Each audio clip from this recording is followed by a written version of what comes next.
I think the Thousand Lives campaign is so important because it's putting patients at the centre of care, and that's what we need to be doing. If we want to improve patient safety and if we want to understand what's important to patients, then we need to be listening to our patients, and I think the Thousand Lives campaign gives us an opportunity to do that. I've been doing a lot of work around patient dignity, and I can see that it does have a place within patient safety. It's very important that we listen to our patients and that we again put them at the centre of care, that we look at all the compassion issues around dignity. And what my job involves really is trying to get the compassion back into nursing, because somewhere along the line, for many reasons, the compassion sometimes can be lacking when we're under pressure in busy wards. There's lots of competing demands, and therefore I think that it's important that we bring dignity and patient safety alongside each other. Well, when patients feel that they haven't been treated with dignity, they feel that they haven't been given information, they haven't been communicated with, they haven't been given perhaps the basics, essentials of care that we would take for granted. And we may think that we're addressing those issues with the patients, but we're not. Because when you actually talk with patients, you find out that the things that are important to them are maybe not what you put in your priorities within your professional role. So I think that patient stories are essential to capturing the dignity issues,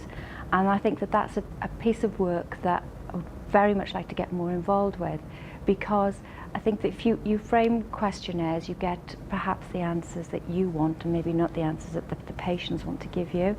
And I think it's very powerful if we have patient stories for nurses to listen to, because it'll get them to actually think and reflect about the care that they're given, and I think that can be very powerful, because I've been doing a lot of training with dignity with different groups of staff. It's domestic staff, nursing staff, you know, all the multidisciplinary team, and when those people are in a room, they know what they should be doing, they know how they want to be treated with dignity, so we have to understand why we're not doing that.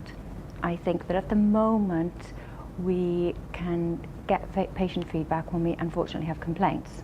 and it's often the relatives will come along and they will give you the story of that patient's experience while they've been in hospital, and that is very powerful. But we take those written feedback, if you like, to the nursing staff, whereas we need to actually encourage patients and relatives to come and talk to groups of nursing staff for it to make it work, for it to be meaningful.